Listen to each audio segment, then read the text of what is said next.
Well, good afternoon and Shabbat Shalom, everyone. From the congregation of Yahweh here in Irving, Texas. And today we're going to pick up where we left off, Matthew 21. So I'm going to just start from the top. We're going to read through it, and then we'll go back and have a discussion, ask any questions you may have about this passage. There's a couple of parallel passages to this part as well. Parallel passages are found in Mark 11, Luke 19, and John 12. Now, when they drew near Jerusalem and came to Bethphage at the Mount of Olives. Joshua sent his two disciples, saying, "Go into the village opposite you, and immediately you will find a donkey tied with a colt with her. Loose them and bring them to me. And if anyone says anything to you, you will say, 'Well, the master has need of them,' and immediately he will send them." And all this was done that it may be fulfilled which was written in the prophet, saying, "Tell the daughter of Zion, behold, your king is coming to you, and lowly, sitting on a donkey, and a colt, the foal of a donkey." So when the disciples went and did as Joshua commanded them, then they brought the donkey and the colt, and they laid the clothes upon them, and set him upon them. And a very great multitude spread their clothes on the road. Others cut down branches from the trees and spread them on the road. And the multitudes who went before and those who followed cried out, saying, "Hosanna to the Son of David! Blessed is he who comes in the name of Yahweh! Hosanna in the highest!" And when he had come to Jerusalem, all the city was moved, saying, "Well, who is this? Who is this?" And the multitude said, "This is Joshua, the prophet from the Nazareth of Galilee." Then Joshua went to the temple of Elohim and drove out all those who bought and sold in the temple, and overturned the tables of the money changers and the seats of those who sold doves. And he said to them, "My house shall be called a house of prayer, but you have turned it to a den of thieves." Then the blind and lame came to him in his temple, and he healed them. But when the chief priests and scribes saw the wonderful things that he did, the children cried out in the temple, saying, "Hosanna, Hosanna to the Son of David." They were indignant and said to them, "Do you hear what these are saying?" Joshua said to them, "Yes, I have, and have you never read? Out of the mouths of babes and nursing of infants, you have perfected praise."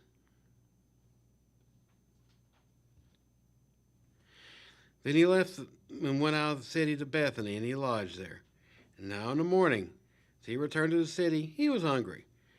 And seeing a fig tree by the road, he came to it and found nothing on it but the leaves, and said to it, "Let no fruit grow up on you again." Immediately the fig tree withered away. And when the disciples saw it, they marveled and said, "Well, how did the fig tree wither away so soon?"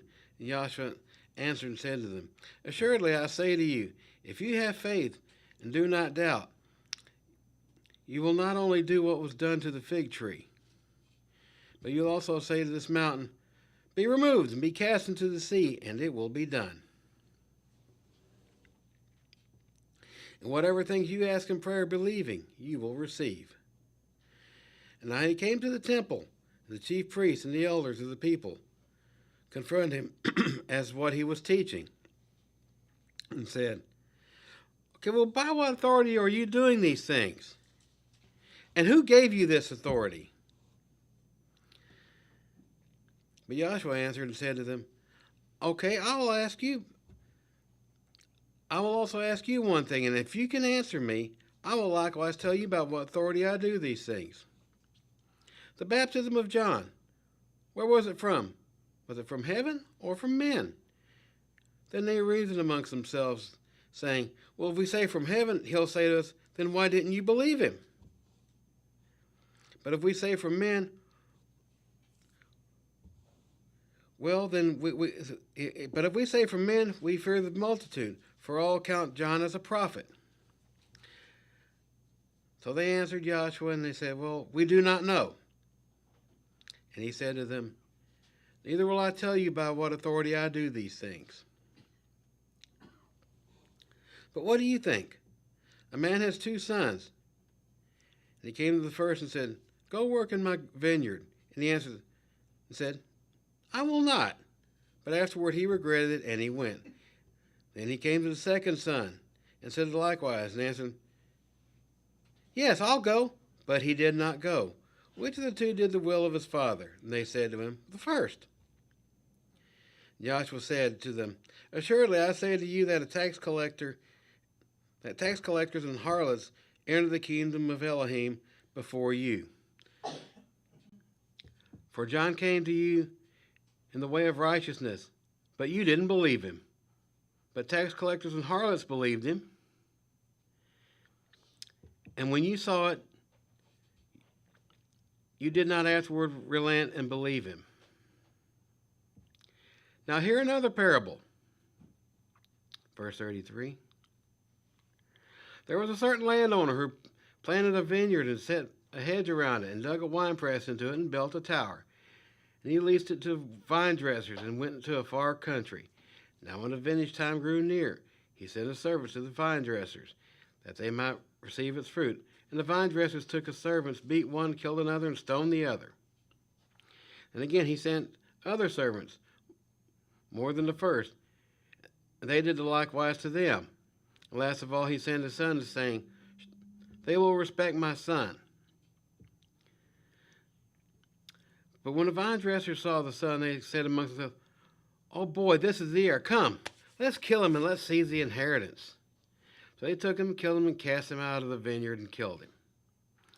Therefore, when the owner of the vineyard comes, what will he do to those vine dressers? They said to him, he will destroy those wicked men miserably, and lease his vineyard to other vine dressers who will render him the fruits of their seasons. Joshua said, then have you never read in the scriptures, the stone which the builders have rejected has become the chief cornerstone. And this was Yahweh's doing, and is it marvelous in our eyes? Therefore I will say to you that the kingdom of Elohim will be taken from you and given to a nation bearing the fruits of it. And whoever falls on the stone will be broken, but upon whomever it falls, it will grind him into powder. And now when the chief priests and scribes and Pharisees heard his parables, they perceived that he was speaking of them. Imagine that. But when they sought to lay hands on him, they feared the multitudes because they took him for a prophet.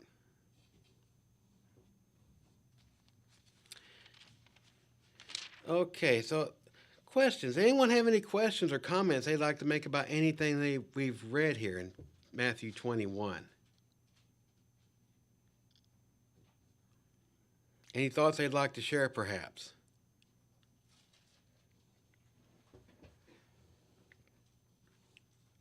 Okay, let's just take it back from the top then. If you have any questions, anyone, just get your hand up. Usual drill, I'll call on you. Now, when you were near Jerusalem and it came to the Bethphage, the Mount of Olives, it's strange how this Mount of Olives keeps appearing up in the scriptures, particularly in the New Testament. Because we're going to see this phrase, that this Mount of Olives, come up again. And again, in the next few chapters, it will come up again. Where Joshua answers the question of the disciples concerning the destruction of the temple and the end of the age.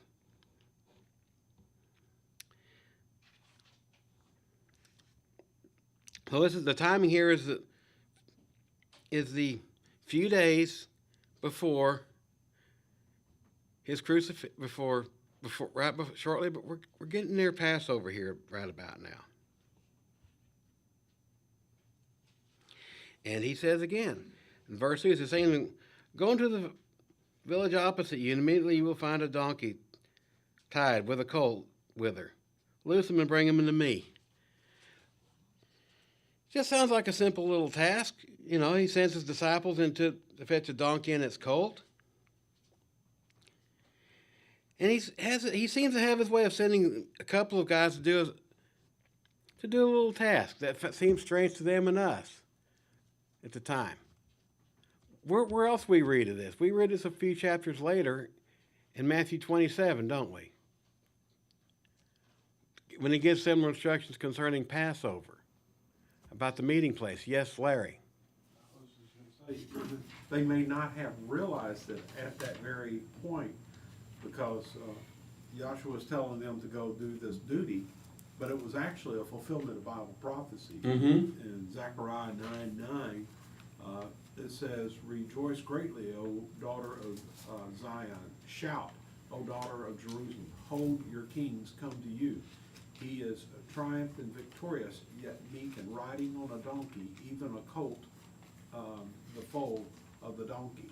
So this was a scriptural prophecy of Joshua coming into Jerusalem that was fulfilled. And maybe they didn't realize that at that point when he told them to go find the man with the donkey, that they were going to have a hand in the fulfillment of that scripture. Perhaps at that time they did not. Not sure it may have occurred to them and others later.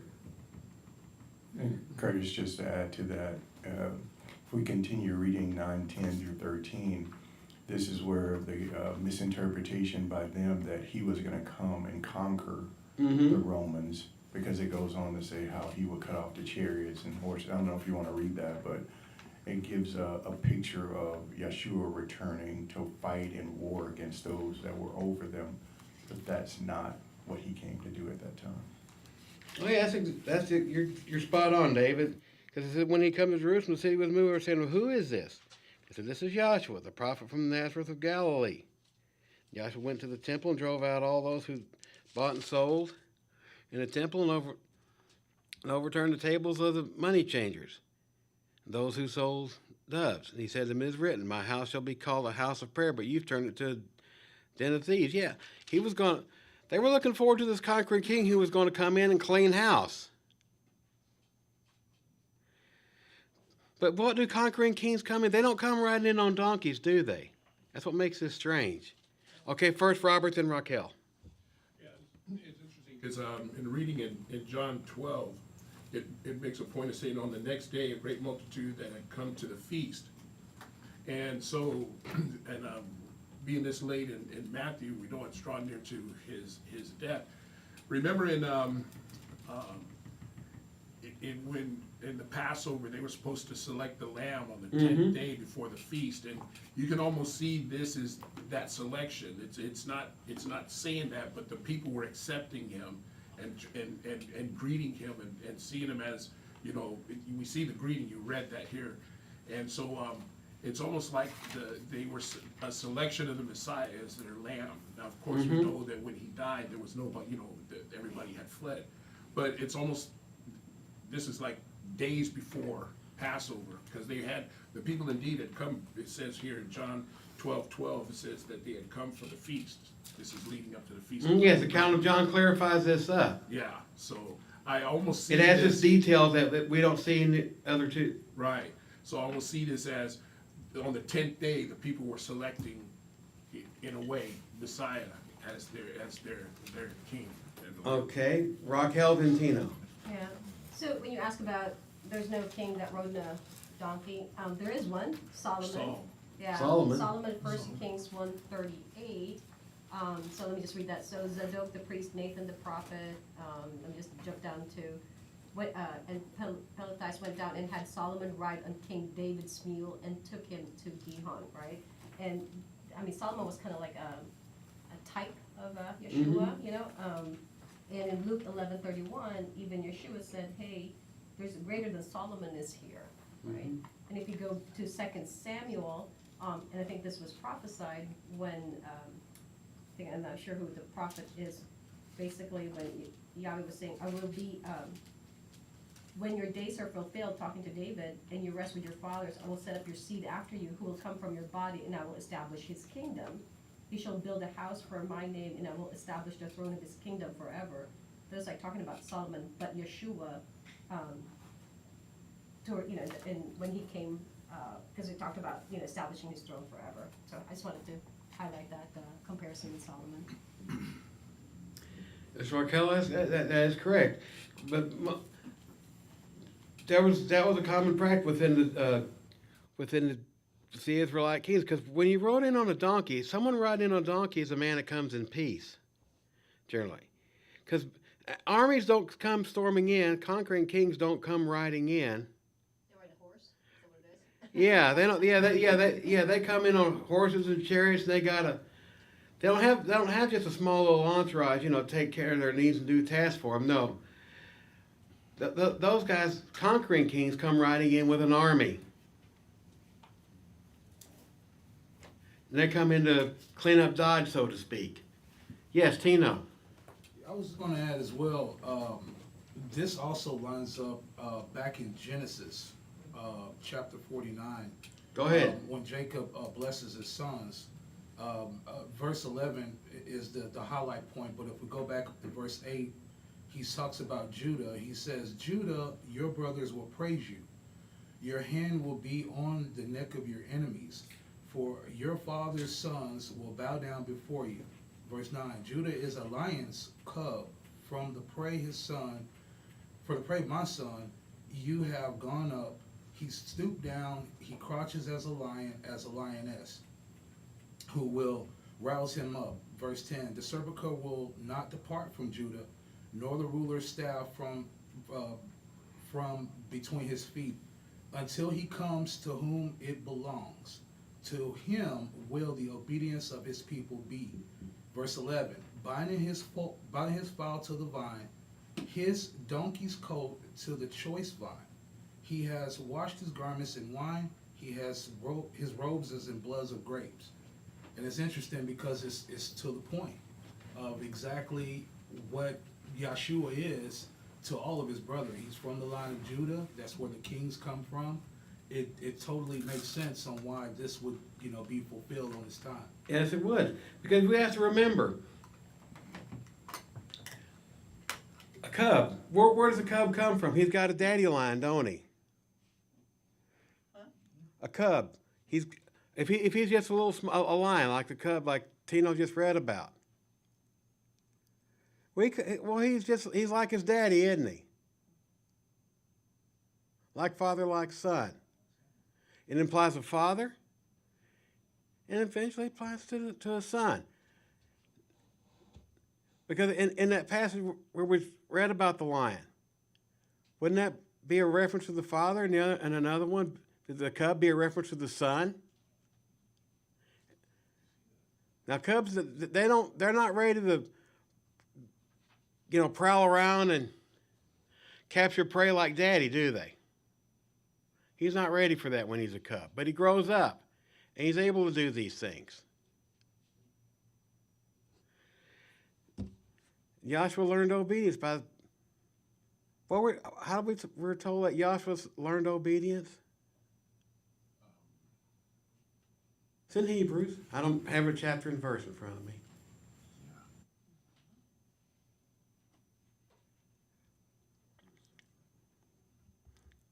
Well, he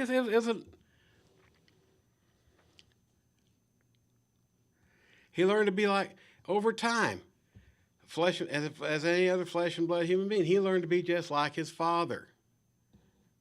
You're not exactly sure where it's at? I don't recall off the top of my head. I'm sorry, Kathy. I'm trying to find it. That thought just occurred to me, actually. Oh, that's the Holy Spirit. Yeah, I know.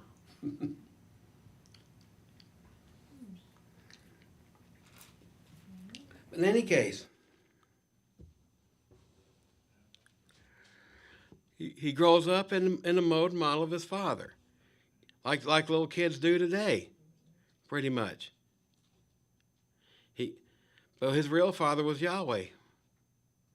Remember, Joseph was only the physical parent on earth. His real father was Yahweh.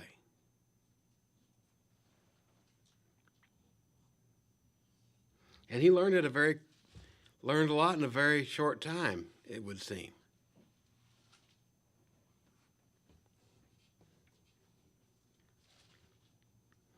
So the analogy of the cub that you read about, the lion and the cub work out very well, Tino.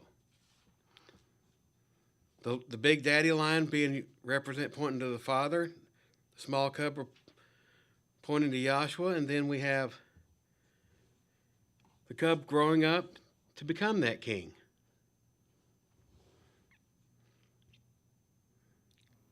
But all the other nations, when their king rode in, they didn't ride in on donkeys. They rode in on horses. They were usually surrounded by cavalry and other rough and tough fighting men as well.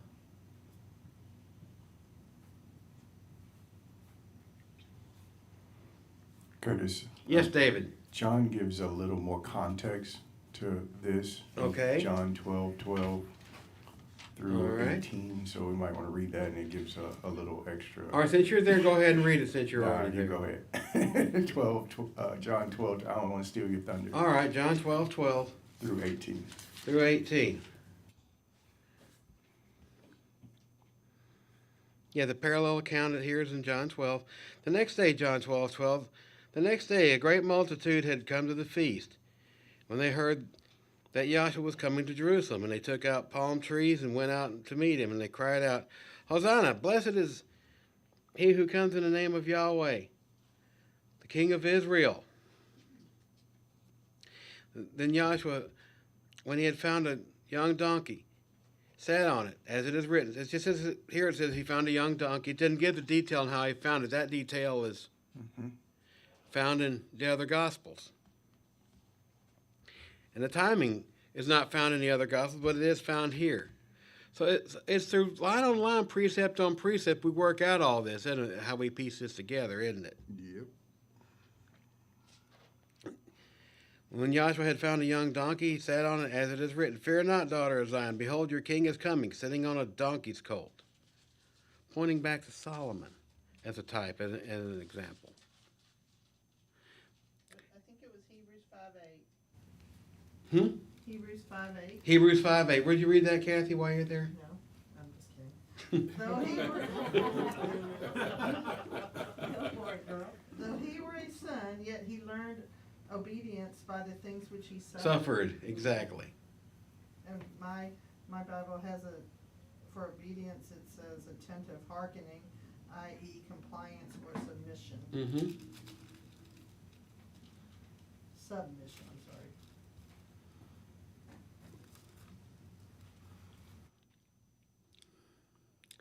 Wait, okay, that verse 16 clarifies something else. His disciples did not understand these things at first.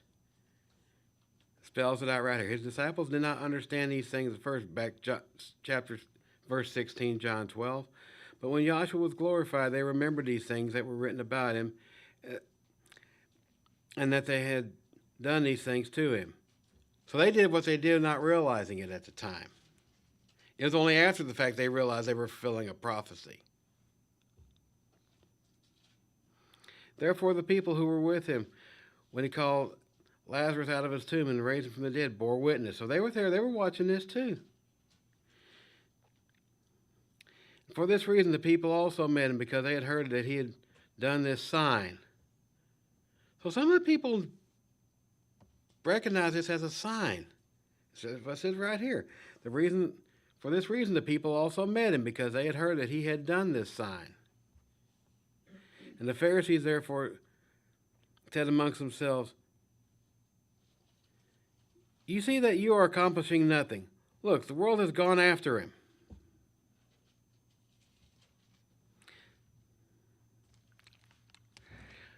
Then if you pick it up in chapter 20, not chapter 20, verse 20, it goes on about the Greeks and others who had come up to worship at the feast. So the feast, John again illustrates a time element. The others do not. This was Passover coming up. And it's strange because so many other churches when they read this, they could, the Sunday churches particularly, they call this time what they call Holy Week, and where did this come from? The Catholic Church.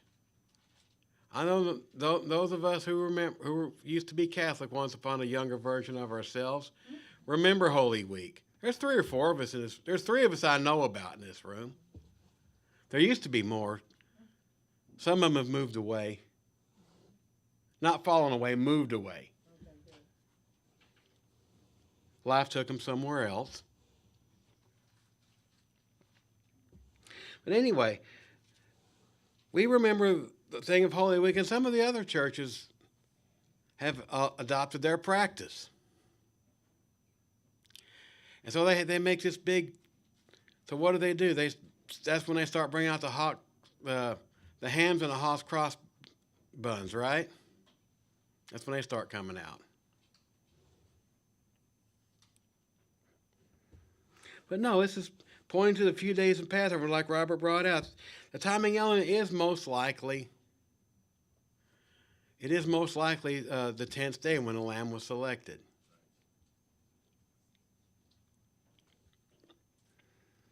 Because this would fit the scriptural pattern of the times and days of Yahweh. Anyone else?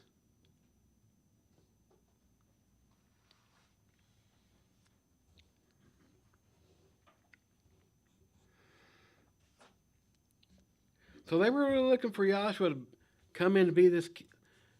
A lot of people were looking forward to Joshua being this king that was prophesied.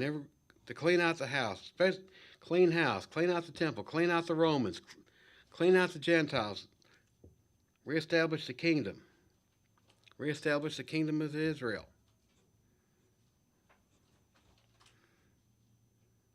Anyone else?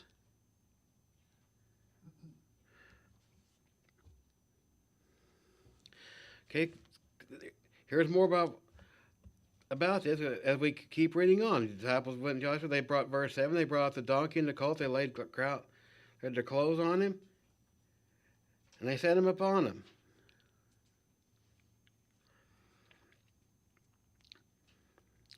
Then a very great multitude. They spread their clothes on the road, cut down branches from the trees, and spread them out on the road. That was a common way of acknowledging the approaching royalty. When royalty came to certain areas, came to that area of the world, that's what they would do.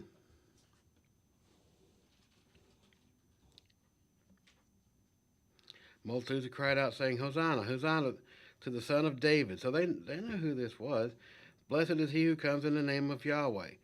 And Hosanna in the highest. Hey, Curtis. Yes, David. So the spreading out of the palm trees and all of that in 18 is also reference, or it's similar to in Leviticus 23:40. 23:4. Go ahead and read that, David. And ye shall take you on the first day the broads of godly trees, or goodly trees, branches of palm trees, and broads of thick trees, and willows, and the brooks, and ye shall rejoice before Yahweh your Elohim 7 days. And so it's closely tied to Feast of Tabernacles. Yes, it how is. we should actually come into the tabernacles glorifying Yahweh. So we got meanings and types of the Passover, the unleavened bread coming up. And all at the same time, the same instance in time, we have references to the Feast of Tabernacles as well.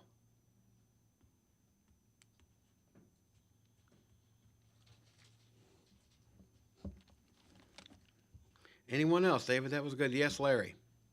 2 Kings chapter 9, verse 13.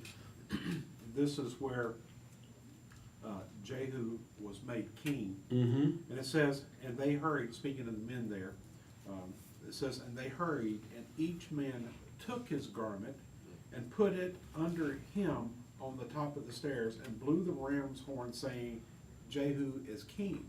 So this is an action that when a king came about, was being anointed, so to speak, they would put their clothing, in other words, their garments, under him or on him. And so we know that those people that lived at that time did not have a whole closet full of clothing. Right. So this was something that was precious to them, but they were handing it over as a gesture of their loyalty to that king. And Jehu has also serves as kind of an interesting type because when he first started, he started out okay at first. He started out okay, but he didn't end up so well. And even him starting out okay, he rode off into the ditch.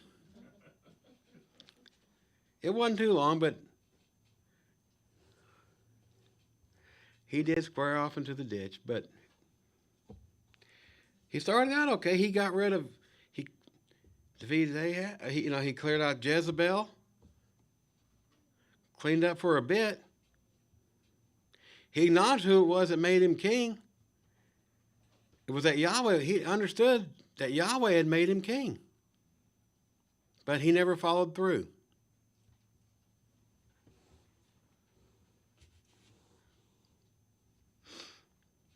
Anyone else? Okay, Larry? Well, that brings the point, we remember the scripture says, many are called and few are chosen.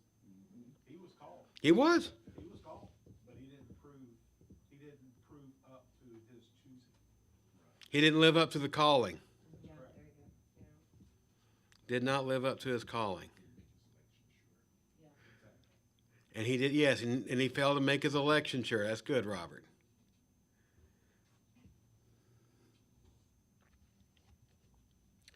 Anyone else? Anybody?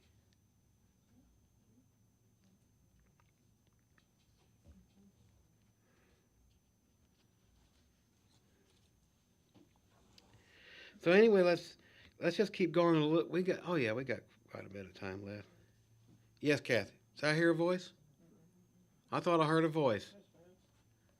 Raquel, was that she? Yeah, I'm ready to go to when Yeshua cleansed the temple. Okay, that's fine.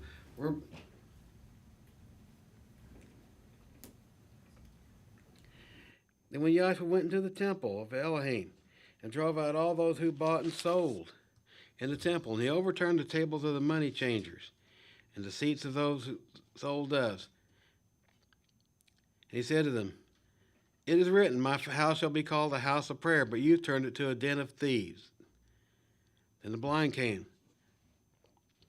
to him in the temple, and he healed them. But when the chief priests and scribes saw all these wonderful things that he had done, and the children crying out in the temple, saying, "Hosanna to the Son of David," they were rejoiceful. They were glad. Oh, good, he really is come. No, they were indignant. And he said to them, "Do you hear what they're saying? Do you hear what they're saying?" And Joshua said, "Yeah, I have." And have you never read, out of the mouths of babes and nursing infants you have perfected praise? And he left them and went out of the city to Bethany, and he lodged there. Yes, out of the mouths of babes and nursing infants. I'm sorry, but remember that time when baby Z, little Zachariah, we were in the song service before services. We were in the song service, and we heard several of us heard this little bitty brought from behind it, this little bitty hallelujah, this little bitty voice. I mean that's every time I read this verse or one like it, I'm reminded of that. Anyone else? I mean, I know I'm not the only one that heard it. Did anyone else in here hear him? Oh yeah, we got some heads nodding.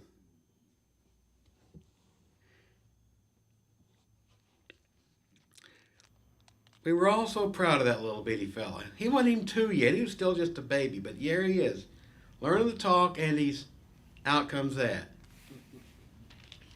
Okay, Raquel, you had a thought? Actually, I was going to ask you a question. Go ahead. If I go to John 2:17, I like when it says, "Then his disciples remembered that it was written, 'Zeal for your house has eaten me up.'" Yes. Can you explain what that means? Zeal for your house has consumed me. Yeah, because anyone have any thoughts or ideas before I go running my mouth, though, first? I'll get a couple other thoughts.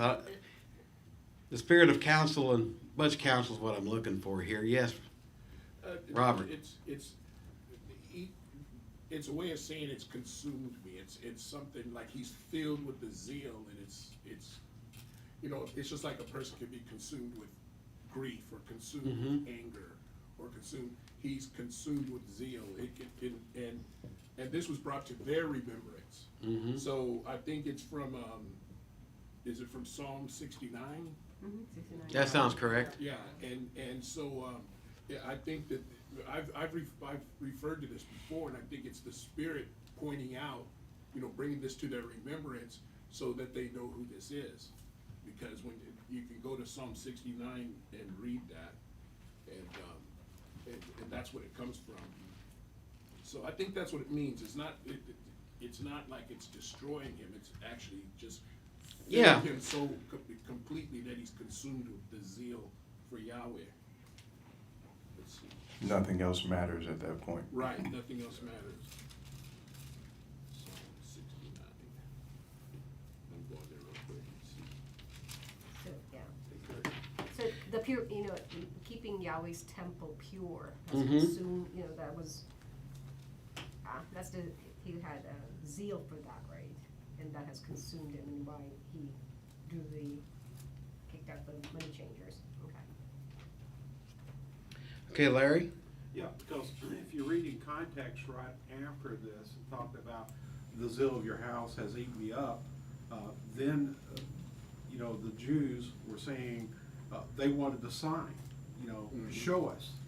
And Yeshua pointed out that destroy this temple, and in 3 days I will raise it up. And the Jews said, this temple was built over 46 years, and you'll raise it up in 3 days? Okay? But they really didn't understand what he was saying, because there, in verse 22, it says, therefore, when he was raised from the dead, his disciples remembered that he had said this to them, and they believed the scriptures and the word that Yeshua had spoken. So the Jews didn't understand what the zeal was, but his disciples did later. They recalled. They did later, yes. We did have a short reference in Psalm 26. If you want to turn there, please. I'll keep your place where you are, but Psalm 26.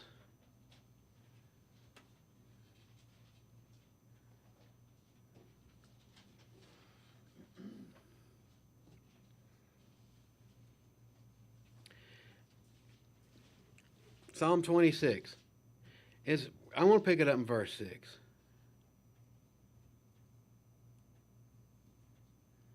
Actually, it's short. I'll just read it all. It's very short, but I want to focus on a couple of verses in the middle.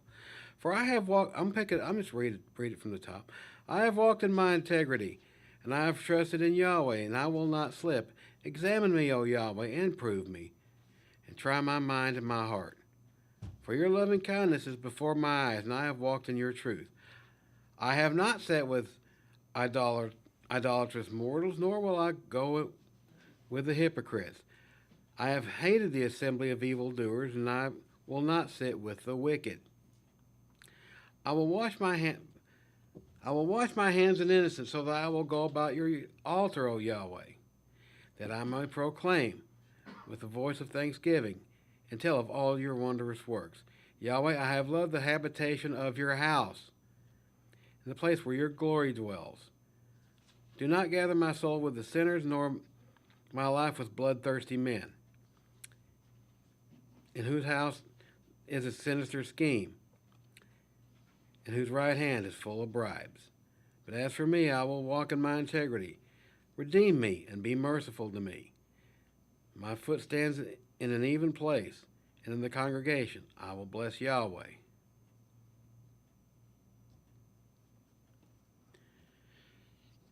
But here we have a reference here. I wanted to read it all, get some context. But let's go back up to verse 6. I will wash my hands in innocence, and I will go about your altar, O Yahweh. Now, there's no way you can pull up your wash your hands. There's no such thing literally as a literal bowl of innocence. So this is figurative. This is type. We're talking in types here. How did the priests all wash their hands when they went around about the altar? And any others approached it with a sacrifice. They would wash their hands with water, right? We got all those details spelled out in parts of Exodus. Exodus 29, Exodus 30, several.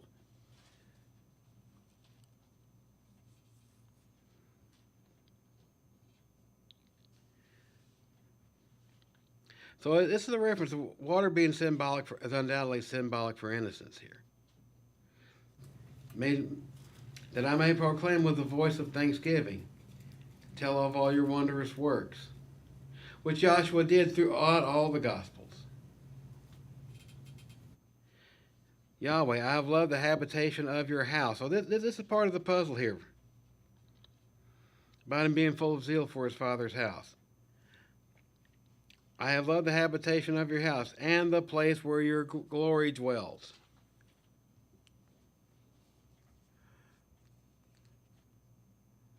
So, remember, where did Yahweh's glory dwell? In the days of the tabernacle and the temple. Above the mercy seat. The mercy seat, thank you.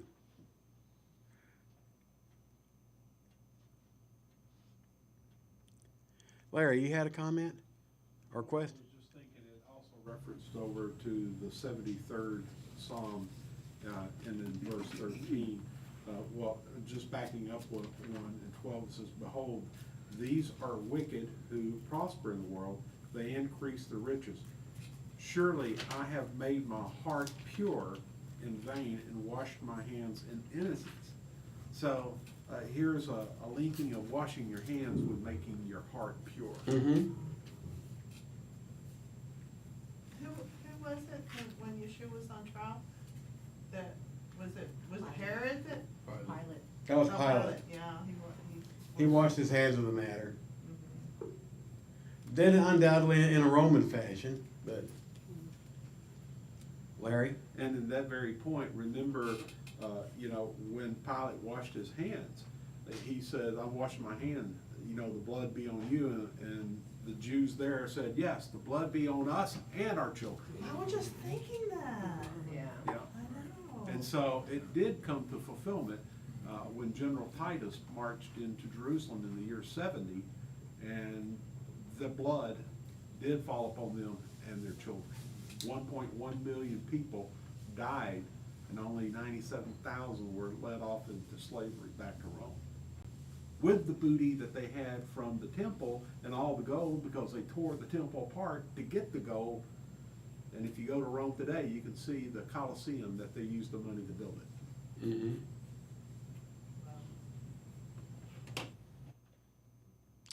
Anyone else? Okay, Raquel, then Tino. Yeah, so that whole cleansing of the temple just reminds me of in Ezekiel, abominations in the temple, Ezekiel 8. I'll just read parts of it. When Yahweh was showing Ezekiel, I'll go to 8:5. He said to me, Son of man, lift up your eyes now toward the north. So I lifted my eyes toward the north, and there the north altar gate was this image of jealousy in the entrance. Furthermore, he said to me, Son of man, do you see what they are doing? Mhm. The great abominations that the house of Israel commits here to make me go far away from my sanctuary. Now turn again, you will see greater abominations. Then I'll just jump down to 12. Then he said to me, Son of man, have you seen what the elders of the house of Israel do in the dark? Every man in the room of his idols, for they say, Yahweh does not see us. Yahweh has forsaken the land. And then, I think I'm going to 14.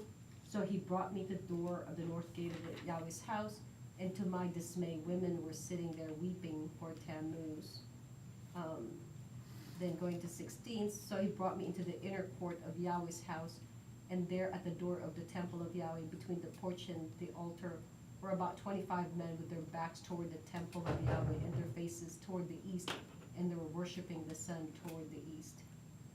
I'll just go down to 18. Therefore, I also will act in fury. My eye will not spare, nor will I have pity. And though they cry in my ears with a loud voice, I will not hear them. Yes, that is an amazing contrast. Because sometimes a question is best answered with a contrast. Whereas with the zeal that love and zeal for Yahweh's house, for his father's house, that consumed him. Whereas the contempt shown for it in Ezekiel 8. That's also represented in Matthew 21:13 we just read, when he says, "It is written, my house shall be called a house of prayer." Mm-hmm. And then the contrast to that, but ye have Turned made into a den of thieves. And I don't know if you're going to want to go to Jeremiah 7:11.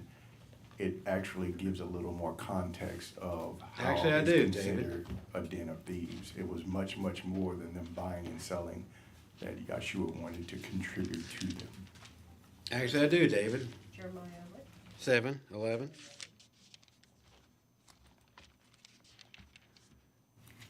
You might want to start in 8 and go down to... Yeah, I already know. Total. All right.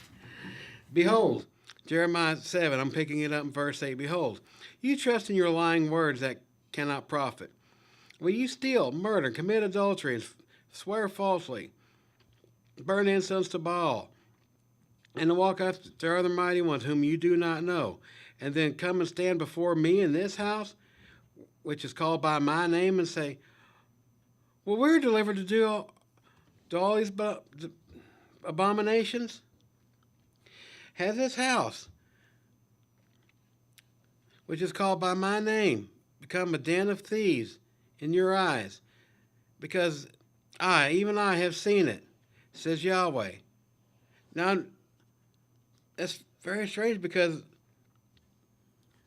in Ezekiel 8, these same people are saying, well, Yahweh has left the land. He don't see us. He has deserted the land. He has left us here. He ran away. But they didn't seem to understand, or they made it plain they didn't believe that, didn't understand that. Verse 12, but go now to my place which was in Shiloh, which I set my name at the first, and see what I did because of the wickedness of my people Israel. Is there anything left of Shiloh today? No.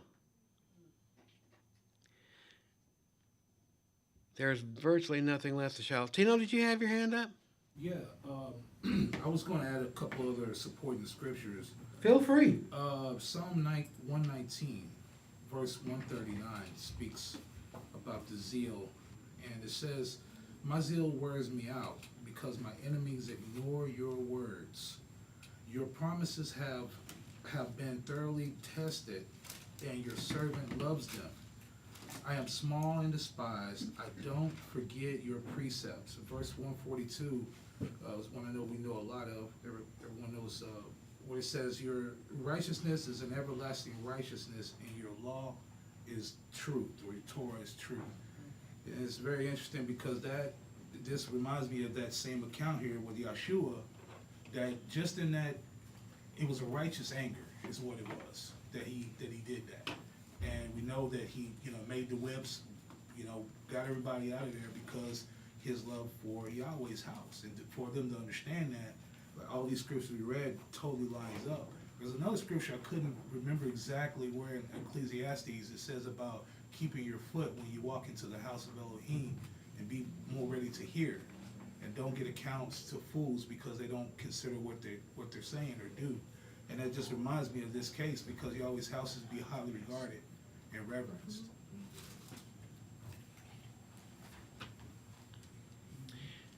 Yeah, I like how you pointed that out. That read that last part where it says about Yahweh's Torah being true. Repeat that last part. 142. Yeah, it says, your righteousness is an everlasting righteousness, and your law is true. And your law is true. Well, consider the spirit and mindset of the people involved here in Jeremiah and Ezekiel, and even going future a little bit to the people in Joshua's time, how they handled it, how they turned the temple into a den of thieves. They call Yahweh a liar. If you think about it, they weren't treating all these things as they were supposed to, were they? No.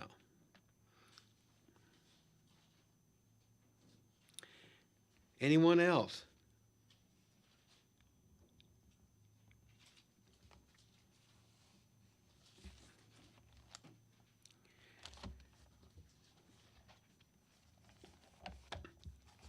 Anyone else, any thoughts or questions?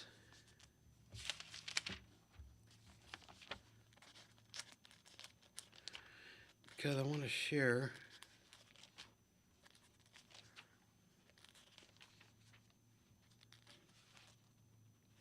Let's go to Exodus 40, please.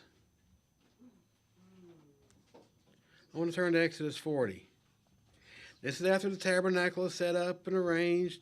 All the work is completed. All the accoutrements are said and done. Let's pick it up in verse 34.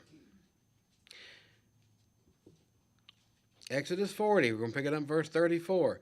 Then the cloud covered the tabernacle of meeting, and the glory of Yahweh filled the tabernacle. And Moses was not able to enter.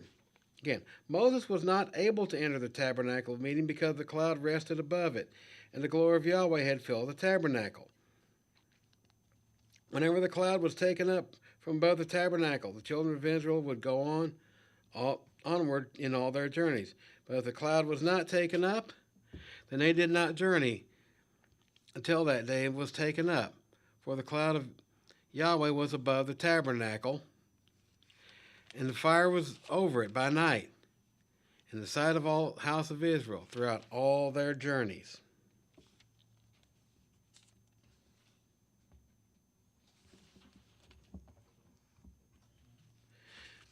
Now I'm going to try a parallel passage here. Let us go, please, to 2 Chronicles. 2 Chronicles 5.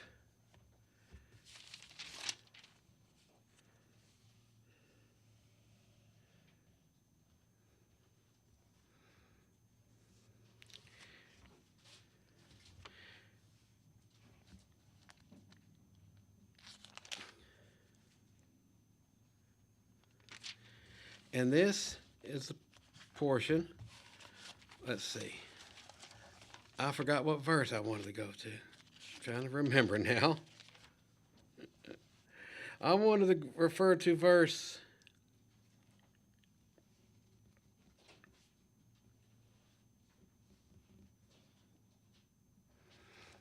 Let's see. Let's drop down to verse. Anyway, chapter 5 of Second Chronicles 5. This is where Solomon begins the dedication of the temple. And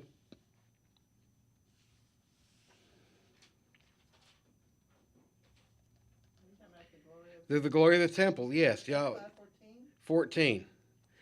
I believe it is. I'll pick it up in verse 13. Indeed, when it came to pass, when the trumpets and the singers were as one, to make one sound to be heard in praising with and thanking Yahweh, when they lifted up their voice, and the trumpets and cymbals and instruments of music, all praised Yahweh, saying, "For he is good, his mercy endures forever." And that house of Yahweh was filled with a cloud, so that the priest could not continue ministering because of the cloud, and the glory of Yahweh filled the house of Elohim. Got the same instance here. Filled up the tabernacle, filled up the temple. It was so thick none of the priests could go inside. It's the same glory that we read about in Exodus 40, was over the tabernacle, was now all in the temple. So question. We read another instance of a cloud. I believe it's in Exodus, during the Exodus. It had something to do with crossing some big pond, crossing the Red Sea. how this cloud covered them by day and fire at night, and how this same fire and the same glory, the cloud protected the Israelites, and the fire stood between the Egyptians and the Israelites. It's the same glory. And who was this? Any? Well, I didn't hear what? I said, go ahead. Oh, go. Oh, you thought you had your hand up. Because I'm rereading Exodus, and that cloud. When Moses asked Yahweh to see His glory, Mm-hmm. and he showed, as we all know the story, the back of I guess his back, and he couldn't see him face to face. But that same account, it's like kind of prophetic, because when Yeshua was transfigured, and there's a cloud in there, Mhm. Moses was there, so Moses saw His glory through Yeshua. Mm-hmm. But even with the whole rock reference, it's talking about Yeshua as well, just that very moment when he asked for His glory. So I think that was a really good parallel of what Mhm. happened when Yeshua during the transfiguration. So We see something in translation, translation, transfiguration. Anyone else? So this was Joshua, all this, and all this. Now who gave him this glory and this responsibility? It was the Father. It was Joshua. Because remember, no one had ever seen the Father's face. No one's ever heard the Father's voice. So it was all Joshua doing this. Pre-existent Yeshua. Yes, absolutely. Yes, the pre-existent Joshua. You're absolutely correct, Kathy. That was a position of glory and honor bestowed upon him, and great responsibility by the Father as well. And here Joshua comes and he sees these guys buying and selling, conducting business like it was Walmart at Christmas time. Doing business, like a...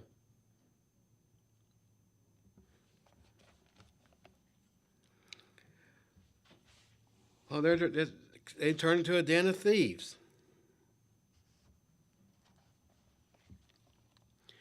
And undoubtedly, that got under Joshua's skin a little bit. Rubbed him the wrong way real good, to the point that he went out and made bullwhips and cleared it all out. Got him a bullwhip, cleared it all out. Yes, Raquel. I was just going to read the verse that supports that. Go ahead, feel free. Yeah, 1 Corinthians 10. I'll start with 2. All were baptized into Moses in the cloud and in the sea. All ate the same spiritual food, and all drank the same spiritual drink, for they drank of that spiritual rock that followed them, and that rock was the Messiah. And that rock was... So Paul spells it out. That was Messiah. Yeah. But yet somehow we got churches today that can't accept that because they don't believe in a pre-existent Joshua. Oh, Unitarians. Is that who you're talking about? Well, it's not limited to just them. Who else? Certain factions of the Baptist church have come to my attention don't believe that. Oh, really? Yeah. Can you be that and not be a Trinitarian at the same time? Details.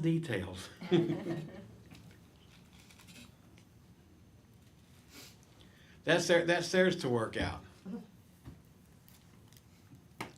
I didn't even say these people even agreed with, had their own teachings in agreement with each other. I never said that.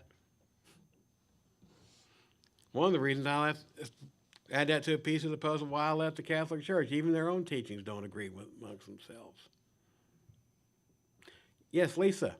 I was raised in a Baptist household, and when questions like that came up, the pastor's answer was always, "It's a mystery. It's a I'm not mystery." supposed to understand. So, yeah. And what was that you read from a moment ago, Raquel? 1 Corinthians what? 10:2. 1 Corinthians 10:2. 2:4.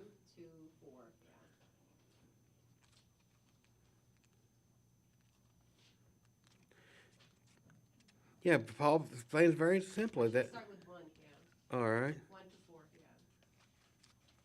No wonder it doesn't look right. I'm in 2 Corinthians. Yeah, 1 Corinthians. 1 Corinthians. It'll look better when I get there. He said, "Moreover, brethren, I do not want you to be unaware that all our fathers were under the cloud and they passed through the sea. All were baptized into Moses in the cloud of the sea. They ate the same spiritual food. All drank the spiritual drink. They drank of that spiritual rock which followed them, and that rock was Messiah."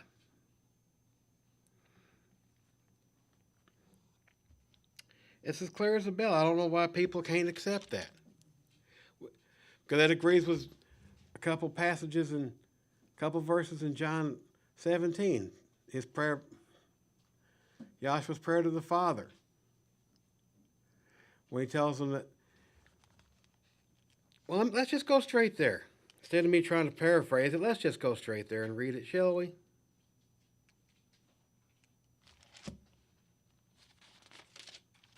Let's just go straight there and read it. We're going to John 17.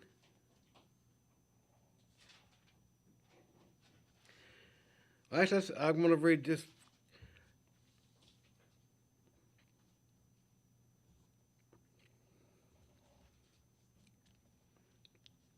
Here we go, John 17, verse 5. "And now, Father, glorify me together with yourself, with the glory that I had with you before the world was." Complete agreement with 1 Corinthians 10. Yet people somehow, they just can't seem to wrap their minds around that. I don't, yeah, and what did they do with, John 1:3? In John 1, yes. John 1:3. It's a mystery. Oh, okay. It's a mystery. Because all things were made by him. Him? And without him was not anything made that was made. It's like he was in charge. Y'all, Yahweh put him in charge. It's simple to understand. But they have seemingly they have a problem with their understanding. There's something in, I know Johannes could explain this better than me, but there's something in the front of their head, that frontal lobe or whatever. And there's something blocking that. And if they could remove that, then the truth could sink in and they could receive that. Yes, Larry. You know, as a young man, when I was 14, 15 years old, I would go to church on my own. My parents were irreligious. I can't ever remember a single time my parents ever took me to church. So I went to church on my own and read the Bible. And I always understood there was the Father and there was the Son. I understood that I am not my father, and my father is not me, but I came from my father. It was very simple for me to understand that. But when I first started to learn that the Father had a name, and it was important to recognize that the name is used 6,823 times throughout just the Hebrew Scriptures, it became like a key that unlocked a lot of the Scriptures. Okay? And that's the problem that I see in the world today. I know there are churches that keep the Sabbath, they keep the holy days, okay? But they absolutely refuse to recognize that the Father is Yahweh and His Son is Yahshua. They refuse those names. They have issues with the names, yes. They have issues with the names. And so, but the vast majority of churches who don't even keep the Sabbath, they go to church on Sunday, they can't unlock this because they don't know, the family name of Yah. Okay. Well, I think we're out of time about now. I've gotten the signal we're out of time. So anyone with one last question or comment they'd care to ask or share? Well, if not, we'll close here, and we'll be back at 3 o'clock with David Gibson for the main message.